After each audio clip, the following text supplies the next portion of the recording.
കൊലമുറി അധ്യായം 6. നോവൽ തുടർച്ച. ഒരു ദിവസം കൂടി പറന്നു. കൂടെയുള്ളവനും എനിക്കും പ്രത്യേകിച്ചൊന്നും തന്നെ സംഭവിച്ചില്ലെങ്കിലും മൃഗശാലയിൽ മറ്റൊരാൾക്ക് കൂടി വസൂരി എന്നറിഞ്ഞ് സായിപ്പ് ഞങ്ങളെ വിളിപ്പിച്ചു. അയാളെ കൂടി ഉപേക്ഷിക്കാൻ ആവശ്യപ്പെട്ടു. അനുസരിച്ചില്ലെങ്കിൽ കഞ്ഞിയില്ലെന്നുറപ്പായി. നിവൃത്തിയില്ലാതെ ആ മനുഷ്യനെയും പൊന്തക്കാട്ടിൽ കൊണ്ടുപോയി വെച്ചു. ആദ്യം കൊണ്ടിട്ടയാളെ അവിടെ എങ്ങും കാണാനുണ്ടായിരുന്നില്ല. അല്ല, കുറുക്കനും കൊണ്ടുപോയി കാണുമെന്ന് കൂടെയുള്ള ആൾ പറഞ്ഞു. എണ്ണുമല്ലി, വരൂ അനിയ. നാലുപാടും കാര്യമായെന്ന് ശ്രദ്ധിച്ചതിന് ശേഷം ഞാൻ നടന്നു. അയാളെയും വിളിച്ചു. ഞങ്ങൾ തിരികെ നടന്നു. ഞാൻ സിംഹള പഠിച്ചു തുടങ്ങിയിരിക്കുന്നു. അതുകൊണ്ട് കൂടെയുള്ളവനോട് വല്ലതും സംസാരിക്കാനായി. അന്ന് രാത്രി വളരെയധികം കഞ്ഞി കിട്ടിയിരുന്നു. എല്ലാവർക്കും ഞങ്ങളോട് പ്രത്യേക സ്നേഹം തോന്നിയിട്ടുണ്ടെന്ന് പെരുമാറ്റത്തിൽ നിന്നും മനസ്സിലായി. ജനനിയെ അന്ന് തീരെ കണ്ടില്ല. മറ്റൊരു പ്രഭാതം എന്നെ ഞെട്ടിച്ചു. കൂടെയുള്ളവൻ്റെ ശരീരം നിറച്ച് പോളകൾ. അതുകണ്ട് എനിക്കുണ്ടായ ഭയവും സംഭ്രമവും ഒരു നിലവിളിയിൽ കൊണ്ടെത്തിച്ചു. ഇനി ആ ഷെഡിൽ കിടന്നാൽ ശരിയാകില്ല എന്ന് മനസ്സിലാക്കി മറ്റൊരിടം താൽക്കാലികമല്ലാത്തതുകൊണ്ട് വെട്ടിക്കൂട്ടിയിട്ട ഓലയിൽ കഴിച്ചു കൂട്ടാമെന്ന് കരുതി. നേരം രാത്രിയായി. ഷെഡിൽ നിന്നും ശബ്ദമൊന്നും കേൾക്കാനില്ലായിരുന്നു. ഒന്ന് പോയി നോക്കിയാലോ എന്ന് മനസ്സാഗ്രഹിച്ചു. എന്നാൽ ഭയം അതിനനുവദിച്ചില്ല. ആകാശത്ത് തിളങ്ങുന്ന നക്ഷത്രങ്ങളെ നോക്കി ഞാൻ കിടന്നു. പെട്ടെന്ന് ബാലനെ എനിക്ക് ഓർമ്മ വന്നു. കണ്ണുകൾ നിറഞ്ഞു. അത് ചാലുകളായി ഒഴുകി തുടങ്ങി. ദുഃഖം തളം കെട്ടിയ എൻ്റെ മനസ്സ് ഒരുറക്കത്തിനായി കുതിച്ചു. നേരം വെളുത്തു. കേള, കം ഹിയർ. ഞാൻ തിരിഞ്ഞു നോക്കി. സായിപ്പായിരുന്നു. കാഴ്ചയിൽ അദ്ദേഹം നല്ല സന്തോഷത്തിലായിരുന്നു. അപ്പോൾ അടുത്തു വന്നാൽ ചീത്ത പറയും എന്ന് കരുതി ഞാൻ ഒരിടത്തേക്ക് മാറി നിന്നു. സായിപ്പിനെ എൻ്റെ ശരീരം മുഴുവൻ നല്ലോണം പരിശോധിച്ചു. പ്രത്യേകിച്ചൊന്നും കാണാത്തതുകൊണ്ട് ജോലിയിൽ ഏർപ്പെട്ടോളാൻ അദ്ദേഹം പറഞ്ഞു. എന്നാൽ എൻ്റെ സാന്നിധ്യം അറിഞ്ഞ് രാമേട്ടൻ അടക്കമുള്ള ജോലിക്കാർ മാറി നിന്നു. അവരെ ബുദ്ധിമുട്ടിക്കാതെ ഞാനൊരു ഭാഗത്ത് മാറി നിന്ന് പണിയെടുത്തു. വസൂരി കൊണ്ട് മൃഗശാലയിലെ പണിക്കാരുടെ എണ്ണം കാര്യമായി കുറഞ്ഞിരുന്നു. അതുതന്നെയാണ് എന്നെ തിരിച്ചെടുക്കാനുള്ള കാരണവും. രാമേട്ടനും പ്രിയവതയൊക്കെ അടക്കമുള്ള മറ്റു പണിക്കാരും പതിവ് പോലെയുണ്ട്. എന്നാൽ ജനനിയെ മാത്രം കണ്ടില്ല. ഇല്ല, ജനനിക്കെന്തോ സംഭവിച്ചിട്ടുണ്ട്. മനസ്സങ്ങനെ പറഞ്ഞു. അന്ന് ജനനി ആരോടും മിണ്ടാതെയാണ് പോയത്. അവൾക്കറിയുന്നുമുണ്ടായിരുന്നു. പലയിടത്തും മന്ത്രവാദങ്ങൾ നടക്കുന്നുണ്ട്. വസൂരി ആ പ്രദേശത്തെ മുഴുവൻ ബാധിച്ചിരിക്കുന്നെന്ന് കേട്ടപ്പോൾ മുതൽ ഒരു ദുഃഖം എന്നെ പിടികൂടി. ഇനി ജനനിക്കും. എൻ്റെ മനസ്സ് അങ്ങനെ ചിന്തിച്ചു തുടങ്ങി. നേരം സന്ധ്യയാവാൻ കാത്തിരുന്നു. കൂലി വാങ്ങി ശരീരം നല്ലപോലെ കഴുകി ഓലയിൽ വന്ന് കിടന്നു. ഞാൻ ഓർത്തു, അന്ന് ജനനി പോകുമ്പോൾ എന്തോ പറഞ്ഞിരുന്നു. എന്നെ കുറ്റപ്പെടുത്തുകയാണെന്ന് ഞാൻ കരുതി. അയ്യ എന്ന വിളി കേൾക്കാൻ മനസ്സ് കൊതിക്കുന്ന പോലെ തോന്നി. ഞാൻ അവളെ സ്നേഹിച്ചു തുടങ്ങിയിരിക്കുന്നു. ഈ നാട്ടിൽ ആരും അവകാശികളില്ലാത്ത എന്നെ സ്വയം വരിച്ചവളാണ് അവൾ. അവിടെയൊന്ന് പോയാലോ? വേണ്ട. ഇനി അവൾ വസൂരിയെ ഭയപ്പെട്ടിട്ടാണ് വരാത്തതെങ്കിലോ? ഞാൻ ആകെ ആശയക്കുഴപ്പത്തിലായി. അവൾ പോകുമ്പോൾ ഒന്നിനെക്കുറിച്ചും സൂചിപ്പിച്ചിരുന്നില്ല. പരിസരത്ത് ഇരുട്ട് വിഴുങ്ങിയപ്പോൾ ഞാൻ എഴുന്നേറ്റ് നടന്നു. പലവട്ടം നടന്നു ശീലിച്ചതാകണം. അരമണിക്കൂറിനേറെ വേണ്ടിയിരുന്നുള്ളൂ ജന്നിയുടെ മുറ്റത്തെത്താൻ. അവിടുത്തെ നിശബ്ദതയും ഇരുട്ടും കണ്ട് മനസ്സ് വല്ലാതെ ഭയപ്പെട്ടു. ഞാൻ തീപ്പെട്ടി ഉരച്ച് 4 വീടുമൊന്ന് നോക്കി. പിന്നെ നീട്ടി വിളിച്ചു, ജനനി. പലതവണ വിളിച്ചിട്ടും ഒരനക്കവും വിളിയും കേട്ടില്ല. ഞാൻ വീണ്ടും വിളിച്ചു, ജനനി. ഒരു പ്രതീക്ഷയ്ക്ക് വകയില്ലെന്ന് മനസ്സിലായി തിരിച്ചു നടക്കാൻ തുടങ്ങിയപ്പോൾ വീടിനോട് ചേർന്ന് കെട്ടിയിറക്കിയ ചാച്ചിറക്കിൽ നിന്നും ഒരു ഞരക്കം കിട്ടും. പേടിച്ചാണെങ്കിലും എന്തിനും തയ്യാറായി തന്നെ ഞാൻ നിന്നു. പിന്നെ ഒരു നീണ്ട ശ്വാസമെടുത്ത് ഞാൻ വിളിച്ചു, ജനനി. അയ്യാ. അല്പസമയം കഴിഞ്ഞപ്പോൾ ശബ്ദം കേട്ടെടുത്തു നിന്നും ഒരു എന്തിക്കരച്ചിൽ കേട്ടു. സർവ്വശക്തിയും എടുത്ത് ഞാൻ അവിടേക്ക് ഓടിച്ചെന്നു. ചാച്ചിറക്കിൽ ഇരുട്ടിൽ ഒന്നും കാണാൻ സാധിക്കുന്നുണ്ടായിരുന്നില്ല. ഞാൻ തീപ്പെട്ടി ഉരച്ചു. പെട്ടെന്നാളിയ വെളിച്ചത്തിൽ ഞാൻ ആ കാഴ്ച കണ്ടു. ശരീരം മുഴുവൻ പോളങ്ങളുമായി ജനനി കിടക്കുന്നു. ഒന്ന് എഴുന്നേൽക്കാൻ പോലും കഴിയാത്ത അവശ നിലയിലായിരുന്നു അവൾ കിടന്നത്. അയ്യാ. വയമേത്തനൻ എണ്ണ. ചേട്ടാ, നിങ്ങളിവിടെ നിന്ന് പോകൂ എന്നാണ് അവൾ പറഞ്ഞത്. അവൾ ഞരങ്ങിക്കൊണ്ടാണ് അത് പറഞ്ഞത്. എന്നോട് പോകാനല്ലേ പറയുന്നത്? ഇല്ല ജനനി, നിന്നെ ഇങ്ങനെ ഇട്ട് എനിക്ക് പോകാനാവില്ല. അവളെ തലോടിക്കൊണ്ട് ഞാൻ ചോദിച്ചു, മല്ലി. അവരെല്ലാം പോയെന്ന് കൈകൊണ്ട് അവൾ ആംഗ്യം കാണിച്ചു. പിന്നെ തേങ്ങിക്കരഞ്ഞു. ജന്നിയെ തനിച്ചാക്കി അവരെല്ലാം പോയിരിക്കുന്നു. വല്ലാത്തൊരവസ്ഥ. തൃപ്പയാറപ്പ കാക്കണേ. മനസ്സിലപ്പോൾ ദൈവം കടന്നു വരികയായിരുന്നു. 2 ദിവസത്തിന് മുമ്പ് സമൂഹത്തിൽ നിന്നും വലിച്ചെറിയപ്പെട്ടവനാണ് ഞാൻ. രാമേട്ടൻ പോലും എന്നെ ഒഴിവാക്കിയിരിക്കുന്നു. അവശേഷിച്ചത് ഒരുപക്ഷെ ഇവൾക്ക് വേണ്ടിയായിരിക്കുമോ? സായിപ്പുമാരുടെ കണ്ണിൽ കണ്ടാൽ ഇവിടെ പച്ചയ്ക്ക് കത്തിക്കും, അല്ലെങ്കിൽ വല്ല പൊന്തക്കാട്ടിലും ഉപേക്ഷിക്കും. എന്തായാലും മൃഗശാലയിൽ എനിക്കിനി ജോലിയില്ല. സായിപ്പ് സമ്മതിച്ചാൽ തന്നെ രാമേട്ടനടക്കമുള്ള തൊഴിലാളികൾ അതിന് സഹകരിക്കില്ല. മാത്രമല്ല, അവിടെ ഒരുവിധം ആളുകൾക്ക് രോഗം പടർന്നിട്ടുണ്ട്. വീടിൻ്റെ അകത്ത് കയറി വിളക്ക് തപ്പിയെടുത്ത് ഞാൻ കത്തിച്ചു. ഭക്ഷണത്തിനായി ഒന്നും കാണാതെ വന്നപ്പോൾ വേഗം പുറത്തേക്ക് കടന്ന് വരുന്ന വഴിയിൽ തുറന്നിരുന്ന പീടിക ലക്ഷ്യമാക്കി ഓടി. കടയിൽ വെളിച്ചം കണ്ടൊന്ന് ആശ്വസിച്ചു. പുറത്ത് കൊള്ളി കൂട്ടിയിരിക്കുന്നത് കണ്ടു. അതിൽ നിന്ന് 2 മുഴുത്ത 2 എടുത്ത് കടക്കാരന് നീട്ടി. അത് തൂക്കം നോക്കി അയാൾ പറഞ്ഞു, 4 സത്ത. മുണ്ടിൻ തലപ്പിൽ നിന്നും കുറച്ച് സത്ത എടുത്ത് അയാൾക്ക് നീട്ടി. ബാക്കി തരാനായി അയാൾ ചില്ലറ തിരിയുന്നത് കണ്ട് ഞാൻ പറഞ്ഞു, ബീഡിയേക്കാം. അയാൾ ചിരിച്ചു. പിന്നെയും ഉണ്ടായിരുന്നു ബാക്കി. ഞാൻ പറഞ്ഞു, വരിപ്പെട്ടി. അപ്പോഴും അയാൾ ചിരിച്ചു. പിന്നെ ഓട്ടമായിരുന്നു. കൊള്ളി പുഴുങ്ങാൻ വച്ച് കുറച്ചു നേരം ജന്നിയുടെ അടുത്തിരുന്നു. അവളുടെ കണ്ണുകളിൽ അപ്പോൾ വിസ്മയമായിരുന്നു. സ്വന്തം അച്ഛനും സഹോദരനും ഉപേക്ഷിച്ചു പോയിട്ടും ഒരാളിരുന്ന് തന്നെ പരിരക്ഷിക്കുന്നു. നാട്ടുകാരോ സായിപ്പിൻ്റെ പട്ടാളമോ പറഞ്ഞാൽ പൊന്തക്കാട്ടിൽ ഉപേക്ഷിക്കും. എന്നിട്ടും ഒരു ഭയമില്ലാതെ ഞാൻ എങ്ങനെ ഇരിക്കുന്നുവെന്ന് അവൾ നോക്കിയിരുന്നു. വെന്ത കൊള്ളിയുടെ തോല് പൊളിച്ചു മാറ്റി ചെറിയ കഷ്ണങ്ങളാക്കി അവളുടെ വായിൽ കൊച്ചുകൊടുത്തു. കണ്ണുകൾ നിറഞ്ഞൊഴുകുന്നത് വിളക്കിൻ്റെ വെളിച്ചത്തിൽ ഞാൻ കണ്ടു. ഒന്ന് ചിരിച്ചുകൊണ്ട് ഞാൻ ജന്നിയെ ആശ്വസിപ്പിക്കാൻ ശ്രമിച്ചു. ചാച്ചിറക്കിനകത്ത് തന്നെ ചകിരി കൂട്ടിയിട്ട് പുകച്ചു. പുക ശ്വാസം മുട്ടുന്നുണ്ടെങ്കിലും അതൊന്നും കാര്യമാക്കാതെ ഞാൻ അവളുടെ അടുത്ത് തന്നെ ഇരുന്നു. പുക പുറത്തു പോകാതിരിക്കാൻ ചായപ്പിൻ്റെ വാതിൽ ഓല വെച്ച് മൂടി. കുറേശ്ശെയായി ജനനി കൊള്ളിയെല്ലാം അകത്താക്കി. വയറ് നല്ലോണം നിറഞ്ഞപ്പോൾ അവൾ പറഞ്ഞു, മതി. അവശേഷിച്ച ഭക്ഷണം ഒരിടത്തേക്ക് മാറ്റിവെച്ചു. എനിക്കാണെങ്കിൽ തീരെ വിശപ്പില്ലായിരുന്നു. ജനനിയുടെ ശരീരത്തിലെ പാടുകൾ ഞാൻ പിടിച്ചു നോക്കി. ചിലയിടത്തൊക്കെ ചൊറിഞ്ഞു പൊട്ടിയിട്ടുണ്ട്. രാഘവൻ മുതലാളിയുടെ അനിയത്തിക്ക് ഒരിക്കൽ ഈ അസുഖം വന്നിരുന്നു. അന്നവർ എന്തായിരുന്നു ചെയ്തിരിക്കുക? ഞാനൊന്ന് ഓർക്കാൻ ശ്രമിച്ചു. ഇടയ്ക്ക് വീശുന്ന തണുത്ത കാറ്റിൻ്റെ ചൂടിൻ്റെ ആശ്വാസമുണ്ടായിരുന്നു. മഴയെവിടെയോ പെയ്യുന്നുണ്ട്. അല്ലാതെ ഇങ്ങനൊരു തണുത്ത കാറ്റിന് സാധ്യതയില്ല. ദയമേ ഒരു മഴ കിട്ടിയിരുന്നെങ്കിൽ ചൂടിനൊരുവിധം പരിഹാരമാകുമായിരുന്നു. ഞാൻ പ്രാർത്ഥിച്ചു. പെട്ടെന്ന് ആര്യവേപ്പിൻ്റെ ഇല ഓർമ്മ വന്നു. അതെ, രാഘവൻ മുതലാളിയുടെ വീട്ടിലേക്ക് ആര്യവേപ്പ് ഞാനാണ് എത്തിച്ചു കൊടുത്തത്. മൃഗശാലയിൽ നിരയായി ആര്യവേപ്പ് നിൽക്കുന്നുണ്ട്. സമയം പാതിരായെങ്കിലും അത് കാര്യമാക്കാതെ ഞാൻ എഴുന്നേറ്റു. ഓടിച്ചെന്ന് മൃഗശാലയിലെ അതിരിനോട് ചേർന്ന് നിൽക്കുന്ന കൊമ്പിൽ നിന്നും പറ്റാവുന്നത്ര ഇലകൾ പറിച്ചെടുത്തു. കുറച്ച് ഷെഡിനകത്തേക്ക് വലിച്ചെറിയാൻ തീരുമാനിച്ചു. അല്ല, ഞാനെന്തിന് ഭയക്കണം? ജനനിക്ക് ശുശ്രൂഷ ചെയ്യാമെങ്കിൽ അയാൾക്കും അത് ചെയ്തു കൊടുക്കാമല്ലോ. ഇരുട്ട് മൂടിക്കിടന്ന മൃഗശാലയുടെ പറമ്പിലേക്ക് തപ്പിത്തടഞ്ഞ് ഞാൻ നടന്നു. ഷെഡിനോട് ചേർന്ന് നിന്ന് ഞാൻ വിളിച്ചു, മല്ലി. ആരും വിളി കേട്ടില്ല. തീപ്പെട്ടി കത്തിച്ചു നോക്കി. അകത്തുനിന്നും അയാളെ കാണാനുണ്ടായിരുന്നില്ല. ഞാൻ ഭയപ്പെട്ടു. ദൂരെ ഒരു കൂട്ടം കുറുക്കന്മാരുടെ തീപ്പാറുന്ന കണ്ണുകൾ വെട്ടിത്തിളങ്ങുന്നത് ഞാൻ കണ്ടു. തീപ്പെട്ടി ഉരച്ച വട്ടത്തിൽ അവറ്റകളൊന്ന് പിൻവാങ്ങി. കഷ്ണമായി ചിതറിക്കിടക്കുന്ന മനുഷ്യൻ്റെ അവയവങ്ങൾ കണ്ട് ഞാൻ മരവിച്ചു നിന്നു. ഏതോ ഒരു ശക്തി എന്നെ അവിടെ നിന്നും തള്ളിവിടുന്നത് പോലെ എനിക്ക് തോന്നി. ഞാൻ കിതച്ചുകൊണ്ട് കുറച്ചു നേരം ഇറയത്ത് തന്നെ വന്നിരുന്നു. പിന്നെ കരുവാളിച്ച വെളിച്ചത്തിൻ്റെ വെളിച്ചത്തിൽ ജനനിയുടെ വസ്ത്രമൊഴിച്ച് ശരീരം മുഴുവൻ ഇലകൾ കൊണ്ട് മൂടി. ചൊറിച്ചിലിന് അതൊരാശ്വാസമായി. കഴുത്തുവരെ മൂടപ്പെട്ട ശരീരം പെട്ടെന്ന് ആരും കണ്ടാൽ പെട്ടെന്ന് തിരിച്ചറിയില്ലെന്ന് ഉറപ്പായി. ചാച്ചിറക്കിൽ പുക ഒരിക്കൽ കൂടി നിറച്ചു. ഭക്ഷണം അകത്തു ചെന്നപ്പോൾ ജനനിക്ക് പകുതി ജീവൻ തിരിച്ചു കിട്ടിയതുപോലെ തോന്നി. ഉറക്കം കണ്ണുകൾക്ക് മേൽ ഭാരമേൽപ്പിക്കുന്നു. ഇടയ്ക്കും എപ്പോഴോ ഉണർന്നു. മനസ്സ് വല്ലാതെ ഭയപ്പെടുന്നത് പോലെ എനിക്കും അനുഭവപ്പെട്ടു തുടങ്ങി. ആകാശത്ത് മഴക്കാറ് കനത്തിരുന്നു. ഒരു മഴയെ കുറിച്ച് മരങ്ങൾ, ഇലകൾ ഉലച്ചാടി. ഞാൻ പതുക്കെ ജന്നിയുടെ അടുത്ത് വന്നിരുന്നു. വിചിത്രമായി തോന്നി. അവൾ പഴയതിലും ഉന്മേഷവതിയായി കണ്ടു. ചായ തിളപ്പിച്ച് ചൂടോടെ അവൾക്ക് കൊടുത്തു. ബലമായി മരണത്തിൻ്റെ കരങ്ങളിൽ നിന്ന് തിരിച്ചു വാങ്ങിയതാണ് അവളുടെ ജീവൻ. നന്ദിയോടെ അവൾ എന്നെ നോക്കി. ജനനി കിടക്കുന്ന ഭാഗം ഉണക്ക ഓലകൾ ചാരി മറച്ചു. ഇനി എന്നെ കാണുമ്പോൾ അയൽക്കാർ ചോദ്യങ്ങളുമായി അടുത്തു വരുമെന്ന് ഞാൻ ഭയന്നു. നേരം പരപരാ വെളുത്തു കഴിഞ്ഞിരിക്കുന്നു. ചുറ്റുമുള്ള വീടുകളിൽ ആളുകൾ തീരെ കുറവായിരുന്നു. ബസൂരി ഭയന്ന് ഒട്ടുമിക്കവരും നാടുവിട്ടിരിക്കുമെന്ന് ഞാൻ കരുതി. അന്ന് എന്നെയും സഹായിയെയും മൃഗശാലയിൽ നിന്നും ഒഴിവാക്കിയപ്പോൾ ജനനി ഓടിപ്പോയതായിരിക്കുമോ? അതോ അന്നു മുതൽ ജന്നിക്കും വസൂരി പൊന്തി കാണുമോ? അവരൊക്കെ കൂടി പിടിച്ചുകെട്ടി പൊന്തക്കാട്ടിൽ ഉപേക്ഷിക്കുന്നതിന് മുമ്പ് വീടെത്തിയതാകുമോ? ഉത്തരമില്ലാത്ത ചോദ്യം ബാക്കി നിന്നു. ആയിരിക്കും. പാവം തോന്നി എനിക്ക്. ശരീരത്തിലെ പോളകൾ കണ്ടിട്ടാവും മല്ലിയും അച്ഛനും ഓടിപ്പോയത്.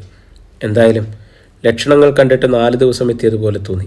ആ നിലയ്ക്ക് ഞാൻ സംശയിക്കുന്നത് തന്നെയാണ്. ജനനിക്ക് മൃഗശാലയിൽ വെച്ച് തന്നെ വസൂരി പിടിപെട്ടിരുന്നു. ഞാൻ കൊടുങ്ങല്ലൂർ അമ്മയെ മനസ്സിൽ ധ്യാനിച്ചു. ഇന്നു തന്നെ കുറച്ച് മഞ്ഞൾ വാങ്ങി ചതച്ച് കുഴമ്പാക്കി ശരീരം മുഴുവൻ പുരട്ടിക്കൊടുത്തു. രാവിലത്തെ ഭക്ഷണത്തിനൊന്നുമില്ലായിരുന്നു. അങ്ങാടിയുടെ കടയിൽ നിന്നും കുറച്ച് അരി വാങ്ങി കഞ്ഞി വെച്ചാൽ 3 നേരമായി കുടിക്കാം. ഞാൻ എഴുന്നേറ്റ് പീടിക ലക്ഷ്യമാക്കി നടക്കാൻ തുടങ്ങി. പെട്ടെന്നായിരുന്നു ഞാൻ ആ കാഴ്ച കണ്ടത്. അകലെ നിന്നും സായിപ്പിൻ്റെ പട്ടാളക്കാരും മല്ലന്മാരായ കുറച്ച് സിംഹളന്മാരും വീടുകൾ തോറും തിരയുകയാണ്. വസൂരി ബാധിച്ചവരെ കഴുത്തിൽ കൊടുകിട്ട് പിടിച്ച് വലിച്ച് പുറത്തേക്ക് ഇറക്കുകയാണ്. ജനനെക്കുറിച്ചോർത്ത് എനിക്ക് ഭയമായി. പുകയിട്ട ഭാഗത്ത് തീയണച്ച് ഒരു ഭാഗത്ത് തീ കൂട്ടി വെള്ളക്കലം അതിനു മുകളിൽ കമത്തി വെച്ച് കുറച്ച് ഉണക്ക ഓലകൾ ജന്നിക്ക് മീതെ അടുക്കി വെച്ച്, ശബ്ദിക്കരുത്, അനങ്ങരുത്, ഞാൻ ജന്നിയോട് പറഞ്ഞു. അവൾ പരിഭ്രമിച്ചുകൊണ്ട് എൻ്റെ മുഖത്തേക്ക് നോക്കി. മുഖതയ്യ, എന്താ ചേട്ടാ, എന്തു പറ്റി? അവൾ പറഞ്ഞു. ഞാൻ പറഞ്ഞു, ഷിപ്പായി. അവൾക്കത് മനസ്സിലായെന്ന് ഉറപ്പായി. ഞാൻ ഇറയത്ത് കുത്തിയിരുന്ന് ബീഡി ഒരെണ്ണം കത്തിച്ചു. അധികം വൈകിയില്ല. സായിപ്പിൻ്റെ പട്ടാളം അവിടെയും എത്തി. അവർ വീടിൻ്റെ അകം മുഴുവൻ പരിശോധിച്ചു. സായിപ്പ് എന്നെ അടുത്ത് വിളിച്ചു. മല്ലന്മാരെ കൊണ്ട് എൻ്റെ മുണ്ടഴിപ്പിച്ച് നഗ്നയാക്കി നിർത്തി. ശരീരത്തിന് ചുറ്റും വിശദമായി പരിശോധിച്ചു. ഒടുവിൽ എന്നെ വിട്ട് അവർ അടുത്ത വീട്ടിലേക്ക് നടന്നു. അപ്പോഴും ഞാനങ്ങനെ മരവിച്ച് നിൽക്കുകയാണ്. ചുറ്റുവട്ടത്തെ വീടുകളിൽ നിന്നും 2 പേരെ കഴുത്തിൽ കുടുക്കിട്ട് വലിച്ചു കൊണ്ടുപോകുന്നത് ഞാൻ കണ്ടു. ഞാൻ ഭയന്നു വിറച്ചു. മനസ്സ് രാമേട്ടനെയും ദിവാകരനെയും കാണാൻ വെമ്പി. അല്പസമയം കഴിഞ്ഞ് ജനനിയെ പഴയ പോലെ കിടത്തി. അവരുടെ മിഴികളിൽ കടപ്പാടിൻ്റെ തീഷ്ണത ഞാൻ കണ്ടു. ഒരിക്കൽ കൂടി മരണത്തിൻ്റെ വായിൽ നിന്നും രക്ഷപ്പെട്ടതിൻ്റെ ആശ്വാസം അപ്പോൾ ആ മുഖത്ത് തെളിഞ്ഞു. അവൾ തേങ്ങിക്കരഞ്ഞുകൊണ്ട് എൻ്റെ കൈകളിൽ മുഖം വെച്ച് താങ്ങിപ്പിടിച്ച് തുരുതുര ഉമ്മം വെച്ചു. ഞാൻ അവളുടെ നെറ്റിയിൽ അമർത്തി ചുംബിച്ചു. വസൂരി കരിഞ്ഞ കരിവാളിച്ച കവിൾത്തടം തഴുകി തലോടി കണ്ണുനീർ നനച്ചുള്ള കുറച്ച് നിമിഷങ്ങൾ കടന്നുപോയി. പരിസരം ശാന്തമായപ്പോൾ വീണ്ടും പുകപടർത്തി ചായപ്പ് നിറച്ച് കടയിൽ നിന്നും വാങ്ങിക്കൊണ്ടുവന്ന അരി തിളയ്ക്കാൻ തുടങ്ങി. കറിയൊക്കെയൊന്നുമില്ലെങ്കിലും ഒരു വിഷമവും തോന്നിയില്ല. ജീവൻ നിലനിർത്തുക എന്നതിനപ്പുറം മറ്റൊന്നും ചിന്തിക്കാനില്ലായിരുന്നു. ദിവസം ഒന്നുകൂടെ പൊഴിഞ്ഞു. ജനനി എഴുന്നേറ്റിരുന്നു. ചുരുണ്ട മുടികൾ വാരിക്കെട്ടി എന്നോട് പലതും ചോദിക്കാൻ ശ്രമിച്ചു. ചിലതൊക്കെ മനസ്സിലായി. തിരിച്ചൊന്നും പറയാൻ നിവൃത്തിയില്ലാതിരിക്കെ എന്നെ നോക്കി അവൾ ചിരിച്ചു. ദിവസങ്ങൾ കൊഴിഞ്ഞു. ജനനി ചായപ്പിൽ നിന്നും വീടിനകത്തേക്ക് മാറിക്കിടന്നു. അതിനോടെ ഒരു പ്രാവശ്യം കൂടി ശിപായിമാർ വീടുകളിൽ തിരഞ്ഞു. ഇറയത്ത് പൂർണ്ണ ആരോഗ്യവനായി എന്നെ കണ്ട് ജനനിയുടെ വീട് അവർ ഉപേക്ഷിച്ചു. അച്ഛനും മല്ലിയും തിരിച്ചു വരുമെന്ന് അവൾ പ്രതീക്ഷിക്കുന്നുണ്ടായിരുന്നു. അവർ വന്നില്ലെന്ന് മാത്രമല്ല, കുറേ പേർ അവിടെ വിട്ടു പോവുകയും ചെയ്തു. ജനനിയെ ഒന്ന് കുളിപ്പിക്കാൻ സമയമായി എന്ന് എനിക്ക് തോന്നി. അതിനായി ആര്യവേപ്പിലയിട്ട് വെള്ളം തിളപ്പിക്കാൻ തീരുമാനിച്ചു. അന്ന് രാത്രിയിലും മൃഗശാലയിലെ മരക്കൊമ്പ് ഒടിച്ചെടുത്ത് തിരിച്ചു നടക്കുമ്പോൾ കുറുനരികൾ കടിച്ചു നേറിയ സഹായിയുടെ ശരീരഭാഗങ്ങൾ ഓർമ്മ വന്നു. കൂടുതൽ നേരം അവിടെ നിൽക്കാതെ ഞാൻ തിരിച്ചു നടന്നു. രാമേട്ടൻ്റെ വീട് എവിടെയാണെന്നറിയില്ല. അത് ചോദിക്കാൻ മനസ്സിലാക്കാൻ അങ്ങനെ ആളുകളൊന്നും അവിടെ ഇല്ലായിരുന്നു. രാമേട്ടനെയും ദിവാകരനെയും കാണാൻ മനസ്സ് തുറച്ചു. അപ്രതീക്ഷിതമായി മഴ പെയ്തിട്ടും ശരീരം നല്ലവണ്ണം നനയാൻ ഞാൻ ആ മുറ്റത്ത് തന്നെ നിന്നു. മഴയുടെ ശബ്ദം കേട്ട് എഴുന്നേറ്റ് വന്ന ജനനി ആദ്യം ചിരിച്ചെങ്കിലും പിന്നെ ശകാരിച്ചു. രാത്രിയിൽ തന്നെ അവളെ ആര്യവേപ്പ് തിളപ്പിച്ച് വെള്ളത്തിൽ കുളിപ്പിച്ചു. അവളുടെ ശരീരം വേപ്പില കൊണ്ട് തേച്ച് കഴുകി. ഇടയ്ക്കൊരു വികാരം തുടിക്കുന്നുണ്ടെന്ന് ഞാൻ അറിഞ്ഞു. അപ്പോഴെല്ലാം അവൾ എന്നെ മുറുക്കി പിടിക്കുന്നുണ്ടായിരുന്നു. ദിവസങ്ങൾ കൊഴിഞ്ഞുപോയി. കൂടെ വസൂരിയും. നഷ്ടപ്പെട്ടവളുടെ ഓർമ്മകളെ ഉപേക്ഷിച്ച് ജനനിയും നാടും വെയിൽനാളങ്ങളുടെയും തിളക്കത്തിൽ നിന്ന് മഴക്കാലത്തിൻ്റെ കാളമേഘങ്ങൾക്കിടയിൽ അമർന്നു. ഇനി മൃഗശാലയിൽ പണിക്കില്ല എന്ന് അവൾ തറപ്പിച്ചു പറഞ്ഞു. എന്നാൽ ജോലിയില്ലാതെ എങ്ങനെ ജീവിക്കുമെന്ന എൻ്റെ ചോദ്യത്തിന് മുന്നിൽ അവൾ ചിരിച്ചു. പിന്നെ അവൾ തന്നെ ഉപായം പറഞ്ഞു. കള്ളു ചെത്തിക്കൂടെ? അവളുടെ അഭിപ്രായം കേട്ട് ഞാൻ ആദ്യം ചിരിച്ചു. പിന്നെ ചെന്നൈയെയും തെങ്ങിനെയും ഒരേ സമയം ഞാൻ നോക്കി. തൽക്കാലം 2 ചെത്തി നോക്കാം. അതുവരെ എങ്ങനെ ജീവിക്കും? ഞാൻ ജനനിയെ ഓർമ്മിച്ചു. തോട്ടങ്ങളിൽ പണിയെടുത്താൽ മൃഗശാലയിൽ കിട്ടുന്നതിനേക്കാൾ കൂടുതൽ കിട്ടുമെന്ന് രാമനുണ്ണിച്ചേട്ടൻ പറഞ്ഞത് ഓർമ്മ വന്നു. അങ്ങനെ വല്ല വഴിയും ആലോചിക്കാമെന്ന് കരുതി. രാവിലെ തന്നെ അടുത്തുള്ള തെങ്ങിൻ തോപ്പിലെ 3 തെങ്ങുകളിൽ മട്ട കെട്ടി ഞാൻ എൻ്റെ ജോലി ആരംഭിച്ചു. കൊലതല്ലാൻ എല്ലുതടിപ്പോയ ജനനി അധികം വൈകാതെ തിരിച്ചു വന്നു. അവളുടെ മുഖത്തെ സന്തോഷം കണ്ടപ്പോൾ ആശ്വാസമായി. ഇനി ആഞ്ഞിലയോ ചെളിയോ സംഘടിപ്പിക്കുകയോ വേണ്ടു. വൈകിട്ട് കൊലതല്ലി വാട്ടുമ്പോൾ തെങ്ങിൻ്റെ ഓലകൾ ഭംഗിയുള്ള അസ്ഥിപഞ്ജരങ്ങൾ ഒരുക്കുന്നത് കണ്ടു. നാടിൻ്റെ പച്ചപ്പിലേക്ക് മനസ്സിനെ പറിച്ചു നടന്ന സുഖമുള്ള ഓർമ്മകൾ മനസ്സിൽ തുടിച്ചു. പിന്നിട്ട പഴികളും പ്രതിസന്ധികളും കാഴ്ചകൾ തെളിയുന്നുണ്ടായിരുന്നു. അപ്പോൾ കണ്ണുകളിൽ നിന്നും അടർന്നു വീണ കണ്ണുനീർ തെങ്ങിൻ പട്ടയിൽ ചട്ടിച്ചിതറി. അമ്മയുടെ വേദന, നാണി അനുഭവിച്ച ദുരിതങ്ങൾ, മക്കളുടെ വിശപ്പ് മാറാത്ത നിലവിളി, ഇന്നിവിടെ ഒറ്റപ്പെട്ടു നീറുന്ന ജനനി. ഈ വേവലാതികളുമായി ജീവിതം ഇനി എത്ര നീളുമെന്ന് അറിഞ്ഞുകൂടാ. എങ്കിലും ഷാപ്പുകളില്ലാത്ത ലോകത്ത് ഞാൻ ചെത്താൻ തുടങ്ങുകയാണ്. പട്ടിണിയും ദാരിദ്ര്യവുമായ ജീവിതങ്ങൾ പിന്നെയും കൊഴിഞ്ഞു. ആദ്യത്തെ കള്ളിറക്കി. അത് അയൽവാസികൾക്ക് ഒഴിച്ചു കൊടുത്തു. ചിലർ പണം തന്നു, ചിലർ പിന്നേക്ക് വെച്ചു. പതുക്കെ പതുക്കെ ജനനി അതൊരു കച്ചവടമാക്കി തീർത്തു. പിന്നെ പിന്നെ ചെത്തിയിറക്കുമ്പോഴേക്കും കള്ളു കുടിക്കാനുള്ളവർ വീട്ടുപടിക്കൽ കുത്തിയിരിപ്പ് തുടങ്ങി. സഹായിയായി ജനനിയുടെ അകന്ന ബന്ധുവിലുള്ള ഒരു പയ്യനെയും കൂട്ടി. അവനെയും അവൾ മല്ലി എന്ന് വിളിച്ചു. സിംഹളയായപ്പോൾ കേട്ടാൽ അറിയാമെന്നായി. ഒരു വിധത്തിൽ പറയാനും പഠിച്ചു ഞാൻ. രാമേട്ടനും ദിവാകരനും ഉണ്ടായിരുന്നെങ്കിൽ ഇത് ഒരു ഷാപ്പ് പോലെ കെട്ടിമേയാമായിരുന്നു. ദിവസം ചെല്ലുന്തോറും ആളുകൾ കള്ളുകൾക്ക് കൂടി വന്നു. അതോടെ 2 തെങ്ങ് കൂടി ചെത്താൻ ആരംഭിച്ചു. ഒരു ദിവസം ചെത്തി വരുമ്പോൾ വീട്ടിൽ ആളുകൾ കൂടിയിരിക്കുന്നത് കണ്ടു. കൂടുതലും സ്ത്രീകളായിരുന്നു. ഞാനാകെ ഭയന്നു.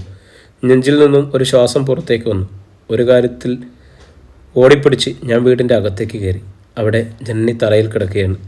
എന്താ സംഭവിച്ചെന്നറിയാൻ അവിടെ കൂടിയവരുടെ കണ്ണുകളിലേക്ക് ഞാൻ നോക്കി. എല്ലാവരും ഒരു ചിരി മാത്രം സമ്മാനിച്ചു. ഒടുവിൽ ഞങ്ങൾ മാത്രമായ ലോകത്ത് അവൾ എൻ്റെ കാതിൽ പറഞ്ഞു, അയ്യാ ഓയാ താത്താക്കോ ഈവാ. ചേട്ടൻ ഒരച്ഛനാകാൻ പോകുന്നു. ഒന്നും മനസ്സിലാകാതെ അമാന്തിച്ചിരുന്ന എന്നെ നോക്കി അവൾ ചിരിച്ചു. എൻ്റെ കൈകൾ അവളുടെ വയറിനുമേൽ അമർത്തി വെച്ചു. പിന്നെ നാണിച്ചുകൊണ്ട് എൻ്റെ നെഞ്ചിൽ മുഖം പൂഴ്ത്തി വെച്ചു. ആ നിമിഷം ഞാൻ ഞെട്ടിപ്പോയി. നെഞ്ചിങ്ങനത്ത് 1000 മൂർച്ചയുള്ള കത്തിമുനകൾ കുത്തിയിറക്കിയതായിരുന്നു പ്രതീതിയായിരുന്നു അപ്പോൾ എനിക്ക്. സന്തോഷമുള്ള ആ നിമിഷം ജീവിതത്തിലേക്ക് തുന്നിച്ചേർക്കുവാൻ ആഗ്രഹിക്കാത്തവർ ആരുണ്ട്? എന്നാൽ ഈ ഞാൻ നടുങ്ങുകയാണ്, ഭയക്കുകയാണ്. കുറഞ്ഞതൊരാലിംഗനമെങ്കിലും കുറിച്ച് അവൾ കിടന്നു.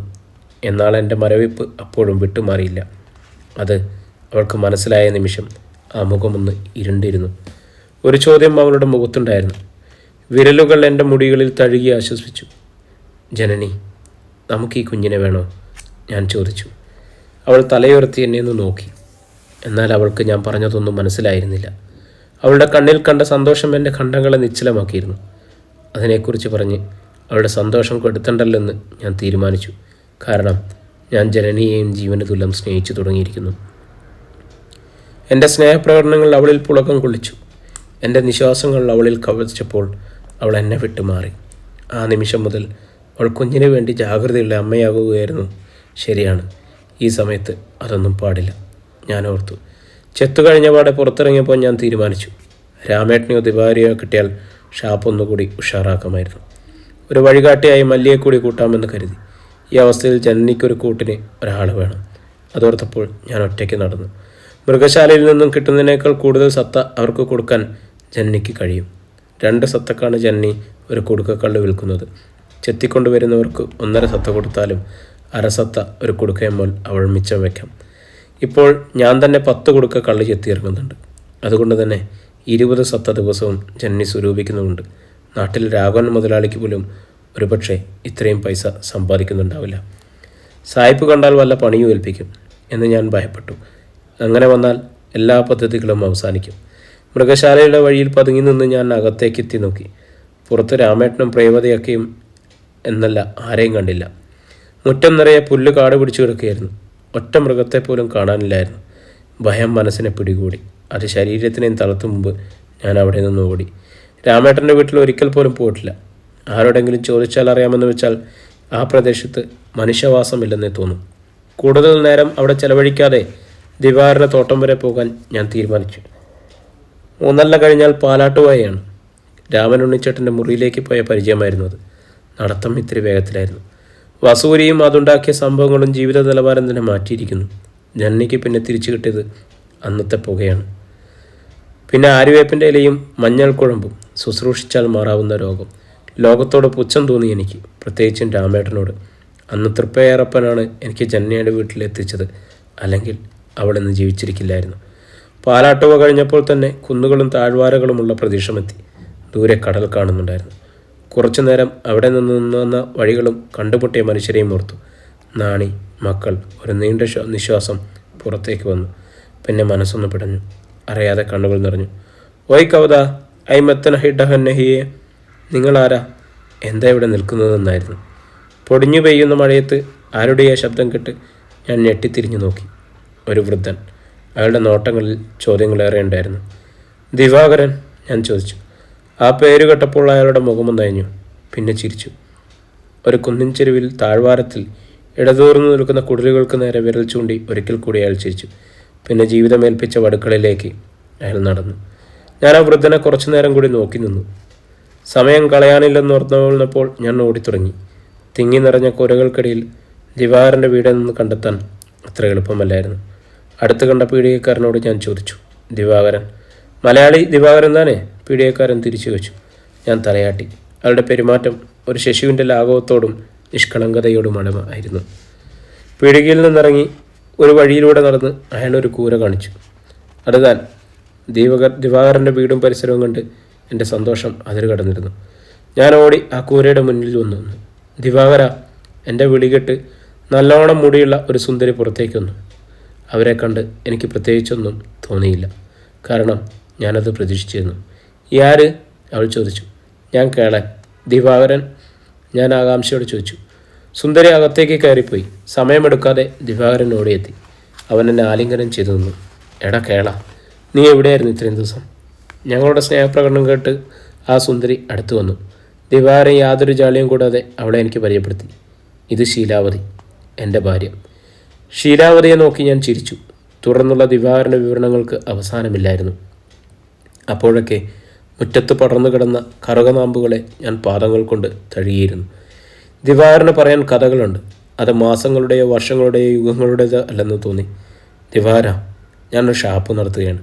സഹായിയായി എൻ്റെ ഭാര്യയുമുണ്ട്, ഞാൻ പറഞ്ഞു. എൻ്റെ അപ്രതീക്ഷിതമായ വാക്കുകൾ കേട്ട് ദിവാകരനൊന്ന് ഞെട്ടി. നിനക്ക് ഭാര്യയോ? ഞാൻ അതിശയമുളവാക്കുന്ന രീതിയിൽ അവൻ ചോദിച്ചു. ഞാൻ ദിവാകരനെ ചൂന്നു നോക്കി. എടാ ദിവാകര, നിനക്ക് ഈ പണി നിർത്തിക്കൂടെ? എൻ്റെ കൂടെ വന്നുകൂടെ? ഞാൻ ചോദിച്ചു. ദിവാകരൻ നടത്തം നിർത്തി ഒന്നാലോചിച്ചിട്ട് നിന്നു. എന്നിട്ട് പറഞ്ഞു, കേള, നീ ഒന്നും വിചാരിക്കരുത്. എനിക്കിവിടെ സുഖമാണ്, നല്ല കൂലിയുമുണ്ട്. പിന്നെ ഇനി എനിക്ക് തെങ്ങിക്കയറാൻ പറ്റുമെന്ന് തോന്നുന്നില്ല. ദിവാകരൻ നിർത്തി. പിന്നീട് ആവശ്യം ഞങ്ങൾ സംസാരിച്ചില്ല. പണം നാട്ടിലെത്തിയ വിവരം വല്ലതും അറിയോ? ഞാൻ ചോദിച്ചു. ദിവാകരൻ അതിന് മറുപടിയൊന്നും പറഞ്ഞില്ല. രാമേട്ടൻ്റെ വിവരം വല്ലതും? അതിനും ദിവാകരനും മൗനമായിരുന്നു. പിന്നെ ഒന്നിനെക്കുറിച്ചും ഞാൻ ചോദിച്ചില്ല. എന്നാൽ ഞാൻ ഇറങ്ങട്ടെ, വൈകിട്ട് ചെത്താനുള്ളതാണ്. എടാ, എന്തെങ്കിലും കഴിച്ചിട്ട് പോയാൽ പോരെ? ഏയ് വേണ്ട, ഇറങ്ങാൻ നേരത്ത് കഴിച്ചതുകൊണ്ട് എനിക്ക് വിശപ്പില്ല. ഞാൻ ദിവാകരനെ ഒന്നുകൂടി നോക്കി. ശാരദയെക്കുറിച്ചറിയാൻ ദിവാകരൻ എന്തെങ്കിലും ഒന്ന് ചോദിക്കുമെന്ന് കരുതിയെങ്കിലും എനിക്ക് തെറ്റി. ദിവാകരൻ തിരിഞ്ഞു നടന്നു. പിന്നെ എനിക്കവിടെ നിൽക്കാൻ തോന്നിയില്ല. മൗനത്തിൻ്റെ ശവക്കല്ലറയിലേക്കെന്ന് വേണം ഞാൻ നടന്നു. പാലാട്ടുവ അങ്ങാടിയിൽ നിന്നും കുറച്ച് പലഹാരം വാങ്ങിപ്പിടിച്ചു. സമയം രാത്രിയിൽ എത്തി നിന്നു. ഇനിയും വൈകിയാൽ ചെത്ത് മുടങ്ങും. ഉച്ചയ്ക്ക് ഭക്ഷണം കഴിക്കാത്തതിൻ്റെ ക്ഷീണം നല്ലോണമുണ്ട്. വൈകിയതിൻ്റെ പരിഭവം ജനനിക്കുണ്ടാവും. മഴ ചാരി തുടങ്ങിയത് കാര്യമാക്കാതെ ഞാൻ നടന്നു. ഉണലിലെത്തിയതോടെ മഴ കനത്തു. പകൽ വീഴും മുമ്പ് തിരിച്ചെത്തേണ്ടതുകൊണ്ട് മഴയെ കാര്യമാക്കാതെ നടന്നു. കയ്യിലുള്ള ഭക്ഷണം നനയാതിരിക്കാൻ ചേമ്പിലകൾ കൊണ്ട് പൊതിഞ്ഞു പിടിച്ചു. ഉനല്ല അങ്ങാടിയിലിറങ്ങി മൃഗശാല റോഡിലെത്തിയപ്പോൾ ആശ്വാസമായി. അപ്പോഴും മഴ ശക്തിയായി തന്നെ പെയ്തു.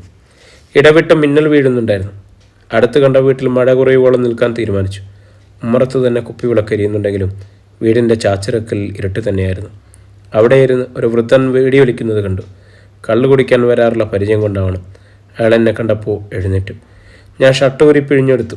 ജനനിക്കായി കരുതിയ പലഹാരപ്പൊതിയും നനഞ്ഞിട്ടുണ്ട്. അതൊരു മൂലയ്ക്ക് വെച്ചു. വൃദ്ധനോട് വീടി ചോദിച്ചു വാങ്ങി. എന്തിനെ എങ്ങനെ ചെത്താനാണ് എന്ന് ഞാൻ ഓർത്തു. അതിശക്തിയായി ഇടിവെട്ടിക്കൊണ്ടിരിക്കുന്നു. വൃദ്ധൻ ഭാര്യയും മക്കളും ഇടയ്ക്ക് ജനനിയുമായി സംസാരിക്കുന്നത് കണ്ടിട്ടുണ്ട്. വൃദ്ധൻ്റെ മൂത്ത മകൾ റോസ്ലിൻ ചൂടുള്ള ചായ എനിക്ക് തന്നു. ഇടിമിന്നലിൻ്റെ വെളിച്ചത്തിൽ അവളിൽ നിറഞ്ഞ പുഞ്ചിരി ഞാൻ ശ്രദ്ധിച്ചു. വലിച്ചു തീർന്ന വീടിക്കുറ്റി മുറ്റത്തേക്കെറിഞ്ഞ് വൃദ്ധൻ അകത്തേക്ക് കയറിപ്പോയി. അപ്പോഴും റോസ്ലിൻ അവിടെ തന്നെ നിന്നു. ഇടിമിന്നലിൻ്റെ വെളിച്ചം ഇടയ്ക്ക് പരക്കുകയും നിശബ്ദത കനക്കുകയും ചെയ്തു. അവളുടെ ഗന്ധം എന്നെ ആലോസരപ്പെടുത്താൻ തുടങ്ങി. കുറച്ചു സമയം കൂടി പിന്നിട്ടു. തണുപ്പ് ഏറി വന്നു. അതൊരു തരം വിറയലായി മാറി. ഇല്ല, ഇനിയൊരു ഭാരം എനിക്കാവില്ല. നാണിയെ വഞ്ചിച്ച പോലെ ഇനി ജനനിയെയും വേണ്ട. ഞാൻ എഴുന്നേറ്റു. അവൾ എൻ്റെ തോളിൽ പിടിച്ചു. ഒരു മിന്നലിൻ്റെ വെളിച്ചത്തിൽ ഞാൻ അവളുടെ ഭാവം അറിഞ്ഞു. അവൾ എന്നോട് അടുക്കുകയായിരുന്നു. എനിക്ക് ഭയം തോന്നി. മനസ്സിൽ ഇടുത്തിയായി. അവൾ എൻ്റെ ശരീരം വരിഞ്ഞു മുറുക്കി. ഞാൻ കുതറിയെങ്കിലും അതിന് കഴിഞ്ഞില്ല. തൃപ്പയാറപ്പൻ്റെ മനസ്സിലുണർന്നു വിളിച്ച് ഭഗവാനെ കാക്കണേ എന്നായി. ചുമച്ചുകൊണ്ട് പുറത്തേക്ക് വന്ന വൃദ്ധൻ്റെ സാമീപ്യം അവളെ എന്നിൽ നിന്നും അകറ്റി. ഒരു ശ്വാസം നേരെ വീണെങ്കിലും ആശ്വസിക്കാൻ വഴിയില്ലാതെ മഴ ഒന്നുകൂടി കനത്തു. എന്നിൽ ഭയവും ആകാംക്ഷയും പരിഭ്രാന്തിയും ഉണർത്തി. ഇരുട്ടിൽ മാറി നിൽക്കുന്ന റോസ്ലിൻ വൃദ്ധൻ്റെ സാമീപ്യത്തെ ഭയക്കുന്നുണ്ട്. അവൾ അനങ്ങാതെ ശ്വാസം പിടിച്ചിരിക്കുകയാണ്. നേരം പിന്നെയും മഴയുമായി മുന്നോട്ട് പോയി. എൻ്റെ ഭയവും. റോസ്ലിൻ അടുത്ത അവസരത്തിനായി കാത്തു നിൽക്കുകയാണ്. ഒരോട്ടം കൊണ്ട് വീടെത്താം, മനസ്സങ്ങനെ പറഞ്ഞു. അയ്യാ മമയെണ്ണ്. ചേട്ടാ ഞാൻ പോവുകയാണ്. അത്രയും പറഞ്ഞ് ഞാൻ മഴയത്തേക്ക് ഇറങ്ങി ഓടി. ഇറയത്ത് കരിവിളക്കുമായിരിക്കുന്ന ജനനിയെ ദൂരെ നിന്നും കണ്ടു. മുഖത്ത് ചോദ്യങ്ങൾ മാത്രമല്ല, പരിഭവം കൂടിയുണ്ടായിരുന്നു. കണ്ണുകൾ നല്ലപോലെ ചുവന്നിരുന്നു. അവളെ സമാധാനിപ്പിക്കാൻ ഒരുപാട് ശ്രമിച്ചു. നടന്നതൊക്കെ വിവരിക്കൽ അത്ര എളുപ്പമല്ലെങ്കിലും അറിയാവുന്ന വാക്കുകൾ തപ്പിയെടുത്ത് ഒരുവിധം പറഞ്ഞ് സമാധാനിപ്പിച്ചു. ജനനി എൻ്റെ തല തോർത്തി. കയ്യിലെ ഭക്ഷണപ്പൊതി വാങ്ങി. അല്പം നനഞ്ഞതാണെങ്കിലും അവളത് കഴിച്ചു. എന്നിട്ട് പറഞ്ഞു, നല്ല രുചിയുണ്ട്. ആ മുഖം വെട്ടിത്തിളങ്ങി. വിടർന്ന ചുണ്ടുകൾ റോസലിനുണ്ടെത്തിയ വികാരത്തെ ശാന്തമാക്കാൻ ഒന്ന് വെമ്പി. എന്നാൽ വീർത്തിരിക്കുന്ന ജനനിയുടെ വയറ് എൻ്റെ മനസ്സിനെ കടിഞ്ഞാണടിച്ചു. ചേട്ടാ ചോറുണ്ണാം. ജനനി അടുത്തിരുന്ന് ഭക്ഷണം വിളമ്പി തന്നു. കാലത്ത് വല്ലതും കഴിച്ചതാണ്. ആർത്തിയോടെ ചോറ് വാരിത്തുന്നു. ഇവിടെ ജീവിതം സമൃദ്ധിയായിരിക്കുന്നു. എൻ്റെ മക്കൾക്ക് കൊടുത്തയച്ച പണം കിട്ടിയിരിക്കും. രാമനുണ്ണിച്ചേട്ടൻ പറഞ്ഞാൽ പറഞ്ഞതാ. ഒരു കാര്യം ഏറ്റാൽ ഏറ്റതാ. 1-2 ചെത്തുകാരെ കൂടി നാട്ടിൽ നിന്ന് വരുത്താൻ അദ്ദേഹത്തോട് പറയണം. രാമനുണ്ണിച്ചേട്ടനാവുമ്പോൾ അതിന് നല്ല പരിചയമുണ്ട്. കണ്ണുകളടച്ച് ഞാൻ എന്നിലേക്ക് തന്നെ നോക്കി. എൻ്റെ യാത്രയെക്കുറിച്ച് നിരീക്ഷിച്ചും നടന്ന വഴികൾ അറിഞ്ഞും മനുഷ്യർ വന്നു ചേർന്ന ദുഃഖങ്ങൾ, ജീവിതമൊരുക്കിയ മുഴുവൻ തകരാറുകളാണെങ്കിലും പ്രിയപ്പെട്ടവർക്ക് വേണ്ടി എന്തെങ്കിലും സ്വരൂപിക്കാൻ കഴിയുന്നുണ്ട്. നാളെ രാമനുണ്ണിച്ചേട്ടൻ്റെ അടുത്ത് പോകാം. കൂടെ മല്ലിയേയും കൂട്ടാം. ഇന്നത്തെ ചെത്ത് മുടങ്ങിയ പോലെ നാളെയും പാടില്ല. അതുകൊണ്ട് രാവിലെ തന്നെ ഇറങ്ങണം. പിന്നിൽ അനുഭവിച്ച സ്പർശനം എൻ്റെ ചിന്തകളെ മരവിപ്പിച്ചു. പുറത്ത് ജനനിയുടെ ചുണ്ടുകൾ അമർന്നത് പെട്ടെന്നായിരുന്നു. ഞാൻ മരവിച്ചു പോയി. അവൾ എന്നെ ചുറ്റിവരിഞ്ഞ് ഒരാലിംഗനത്തിനപ്പുറത്തേക്ക് ഒന്നും അവൾ ആഗ്രഹിക്കുന്നില്ല എന്ന് എനിക്കറിയാം. അതുകൊണ്ട് തന്നെ ഞാൻ ശാന്തനാവുവാൻ ശ്രമിച്ചു. രാവിലെ ചെത്ത് കഴിഞ്ഞ് വന്നപാടെ കുളിച്ച് വസ്ത്രം മാറി പുറത്തേക്കിറങ്ങി. ഞാൻ പോവുകയാണ്. ഞാൻ യാത്ര പറഞ്ഞു. കുറേ ചോദ്യങ്ങളുമായി അവൾ എൻ്റെ മുഖത്ത് മിഴിച്ചു നോക്കി. ഇന്നലെ പറഞ്ഞ കാര്യങ്ങൾ തുറന്ന് ആവർത്തിപ്പിച്ചപ്പോൾ അവൾ ചിരിച്ചു. കള്ള് വിറ്റ കാശ് വാങ്ങിക്കുന്ന ജോലി എന്നെ ഏൽപ്പിച്ച് ഞാനും മല്ലിയും കൂടി നടന്നു. ഉനല കഴിഞ്ഞ് പാലാട്ടൊക്കെ കഴിഞ്ഞാൽ 2 നാഴിക നടക്കണം. പോതുവയാണ് കഴിഞ്ഞാണ് രാമനുണ്ണിച്ചേട്ടൻ്റെ മുറി. നടത്തത്തിൻ്റെ വേഗത ഇന്നലത്തെയും വേഗത്തിലായിരുന്നു. അതുകൊണ്ട് തന്നെ അങ്ങാടി ഉണരും മുൻപ് രാമനുണ്ണിച്ചേട്ടൻ്റെ ചാച്ചറക്കത്തെത്തി. എന്നെ കണ്ടതും രാമനുണ്ണിച്ചേട്ടൻ എഴുന്നേറ്റ് നിന്നു.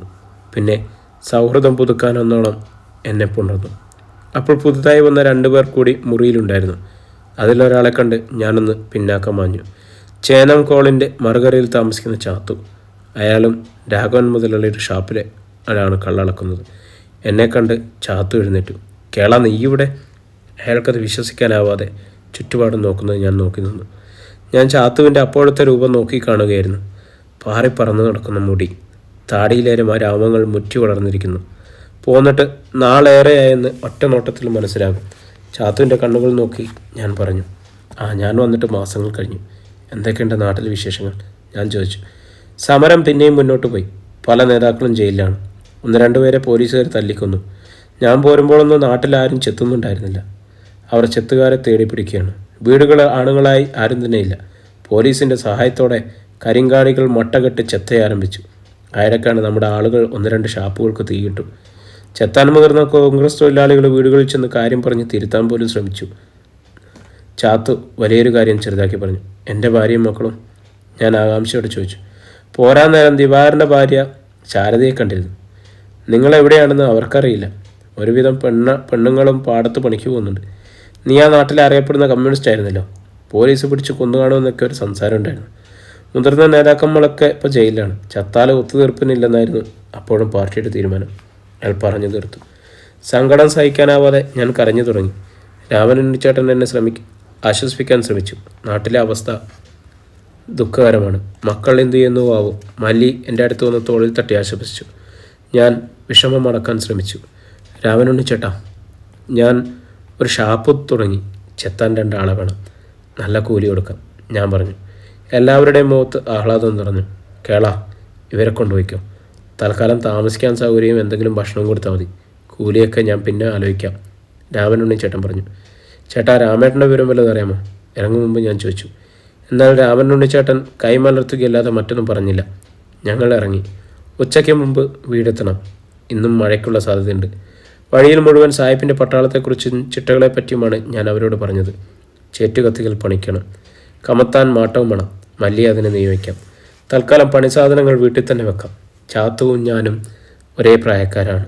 ഇനി ഒരാളെ പരിചയമില്ലെങ്കിലും ഞങ്ങളെപ്പോലെ തന്നെയാണ് കാഴ്ചയ്ക്ക്. ഒരു ആശാനോടെന്നോണം അവർ എന്നോട് പെരുമാറി. ആളുകളെയും കൊണ്ടുവരുന്ന എന്നെ കണ്ടപ്പോൾ ജന്നി എഴുന്നേറ്റ് നിന്നു. ഇവർക്ക് കൂടി ഭക്ഷണം വേണം, ഞാൻ പറഞ്ഞു. ജന്നിക്ക് അതൊരു ഭാരമായി തോന്നിയില്ലെന്ന് ആ മുഖം വ്യക്തമാവുന്നുണ്ടായിരുന്നു. വയല എന്താ കണ്ണ, നിങ്ങളിരിക്കൂ, എല്ലാവരോടും ഇരിക്കാൻ പറഞ്ഞ് ജന്നി അകത്തേക്ക് നടന്നു. ചാത്തു ബീഡി കത്തിക്കുന്നത് കണ്ട് നാടിൻ്റെ ചൂരുള്ള ബീഡി ഒരെണ്ണം ഞാനും പോച്ചു. ജനനി ഉള്ളിൽ ചോറ് വെള്ളമൊഴിച്ച് തിളപ്പിച്ച് കഞ്ഞിയാക്കി എല്ലാവർക്കും വിളമ്പി. അതിനിടെ ഞാൻ ജന്നിയെ അവർക്ക് പരിചയപ്പെടുത്തി. അപ്പോൾ ചാത്തുവിൻ്റെ മുഖത്ത് ചോദ്യങ്ങൾ ഉയരുന്നത് ഞാൻ വ്യക്തമായി കണ്ടു. പ്രിയമുള്ളവരെ, നമ്മുടെ ഈ സ്റ്റോറി ഇവിടെ തുടരുകയാണ് കേട്ടോ. നമ്മുടെ കഥയുടെ അടുത്ത ഭാഗത്തിനായി നമ്മളെ ചാനലൊന്ന് സബ്സ്ക്രൈബ് ചെയ്യുകയും ബെല്ലൈക്കൺ അമർത്തുകയൊക്കെ ചെയ്യണം. അപ്പം എല്ലാവർക്കും വീണ്ടും അടുത്തൊരു എപ്പിസോഡുമായി കാണുന്നവരെ നന്ദി, നമസ്കാരം.